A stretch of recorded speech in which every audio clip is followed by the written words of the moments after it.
what you would think anyone could do. But she also had a great deal of pain. Not many people knew about that. She didn't talk about it. She was in poor health, had a lot of health problems with the back and the shoulders and the arms. And she was just feeling a lot of pain all the time. One time she was on 15 different medications for the things that were bothering her. But she came out of Pitt and took a job as a kindergarten teacher in a low-income area of Pittsburgh, the Fort Pitt School. She had 45 children in that class and no assistant. And some of them were real problem children. During that time, she would visit the homes of the parents of the children to see what kind of a home they were coming from. And after about 3 or 4 months in the job, she was given a copy of the Detroit test, which is a test that's given to kindergarten teachers at that time to determine whether or not they were able to move on to the next level. She found many errors in it. For example, there was a child would have to draw a circle around something that was wrong. And one of the pictures was a picture of a sink with a spigot that was upside down. Well, many of her children came from homes that didn't have running water.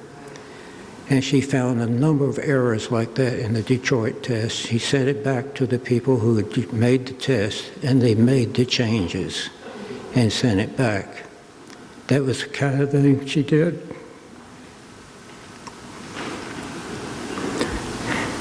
I think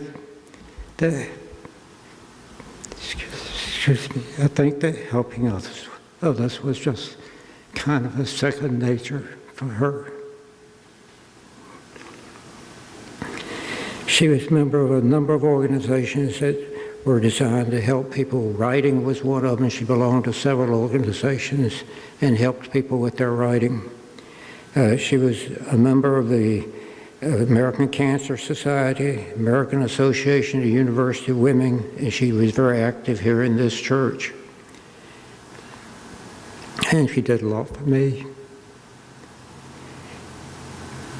I should mention that we lived in Richmond, Virginia for a period of time and belonged to the church down there. And the Unitarian Church in Richmond at that time was in an area they called the Fan District. It was a poor area and low income. There were a lot of vacant houses. And it, for some reason, was an area where a lot of runaway kids came. At one point, they counted something like 60 or 70 teenagers that lived in some of those vacant houses because they had left their homes. Well, we noticed that some of them were coming to the church. They would sit on the back pew, and as soon as the sermon was over, or the discussion, they would rush into the area where the food was and grab as much food as they could. And we realized that that was important to them, that they really needed the food, and that was really the reason they were there. Glow got the idea of having a Friday night coffee house where a speaker would come, be invited to make a presentation, and then there'd be discussion about it, and there would always be food.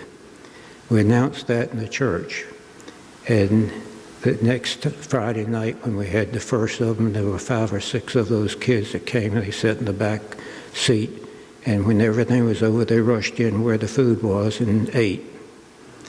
The second Friday night, there must have been 10 or 12 of them, and the third Friday night, there may have been 20 of them. And they began to get involved in the discussion. And she was very instrumental in selecting the speakers for those Friday night coffee houses. It was amazing what happened. Then she got the idea that some of these kids had never seen a doctor. And so she decided to have what she called the Fan-Free Clinic. So we had this clinic set up in the basement of the church.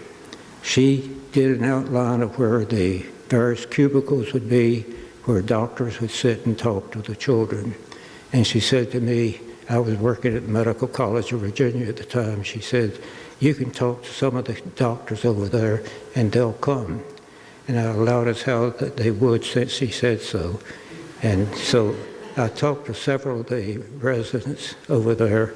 One in particular said he was interested.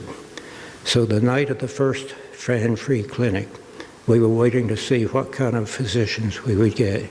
Here came 5 of them, and each of them was carrying a huge box of supplies. I didn't ask them where they got the supplies, but I figured the medical college could afford it. I'll never forget a little 13-year-old girl in her 6th month of pregnancy. She was there with her 2 boyfriends. She had never seen a doctor. And one of the members of the board of the church was a physician who had opposed this from the very beginning because he felt they would get substandard care. He was there inspecting and walking around throughout the whole thing. And near the end of the evening, he came over to Glow and me and he said, I'm biting my tongue. Well, she decided to write a book about kindergarten teaching because when she went into it, there wasn't a good book for it. And she wrote a book, and one of the books that's on display upstairs has a long title. I had to read it. It was Children's Counting Out Rhymes, Finger Plays, Jump Rope, and Bounce Ball Chants, and Other Rhythms. That's most of the title. At any rate, we learned something like 2 or 3 years after its publication that about 90% of the kindergartens in this country and England were using that book. It really was important. I've been going through her papers, and it's amazing how many thank you notes I've run across. People writing to her and thanking her for this, that, or the other. Many of them were writers who became published because of her. Others were just people who had benefited from her knowledge on a variety of other subjects. But she and I wrote together one children's book called The Kitty Cow, which is coming out November the 1st. And she's written a number of other books. I'm working on some of them. I'm bound and determined to get them published. We're working together on some others. At any rate, she had 5 children, as you know, and 3 grandchildren, and then a great-grandchild, a beautiful little girl who was running around here earlier today. At any rate, she preferred not to say that she was a great-grandmother. She preferred to say that she was the mother of a grandmother. And that was Keely, sitting right there. Well, for 65 years, she was my life. She still is. Oh, I want to mention something. The Richmond Public Forum. She was instrumental in starting this program in Richmond called the Public Forum. And it was held in the mosque there, and the mosque would fill up with people. Some of the people that came were Joyce Brothers, Isaac Asimov, David Frost, Harry Reisner, John Chancellor, Barbara Waters, Ronald Reagan, Gerald Ford, George Plimpton, Art Buchwald, Margaret Mead, Art Linkletter. The 2 nights before Margaret Mead was to come, Margaret Mead called her from Australia and wanted to know what she should wear. And Gloria was a little flabbergasted that Margaret Mead would be asking her what she should wear. So she told her, well, I'm probably going to wear a dress with kind of orange squares on it. And Margaret Mead said, oh, that's wonderful. I'll wear orange. And she wore an orange dress to the Richmond Public Forum. That was the kind of thing Gloria did. She just had so much influence everywhere. Thank you.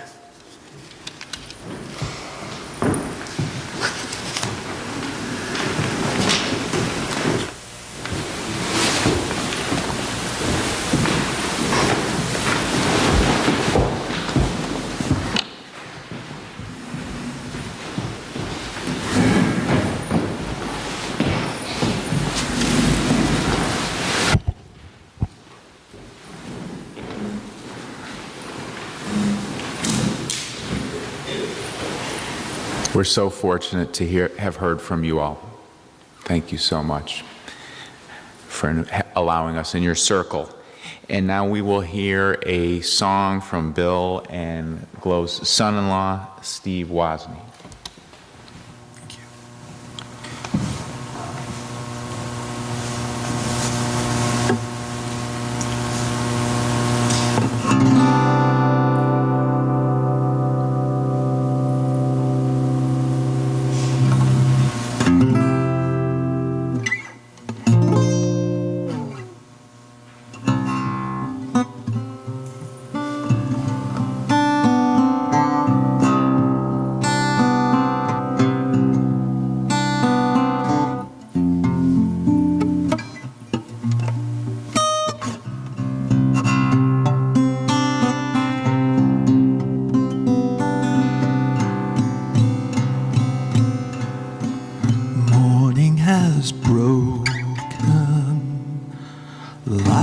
First morning, blackbird has spoken like the first bird. Praise for the morning, praise for the singing, praise for the springing, fresh from the world.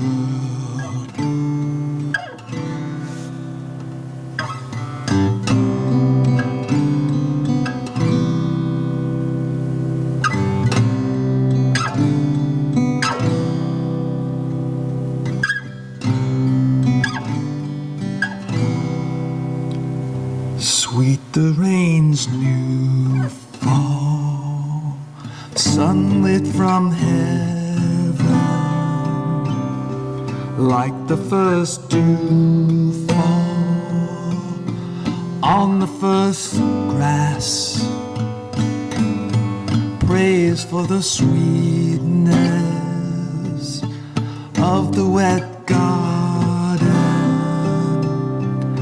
sprung from completeness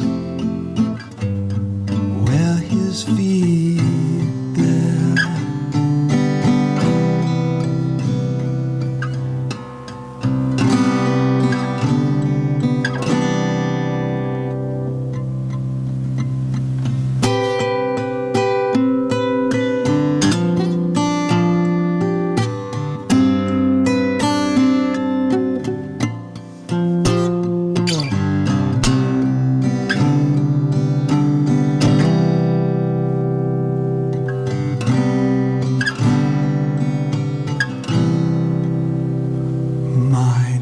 The morning, mine is the sunlight, born from the one light Eden saw play. Praise with elation, praise for the morning, God's recreation, first day.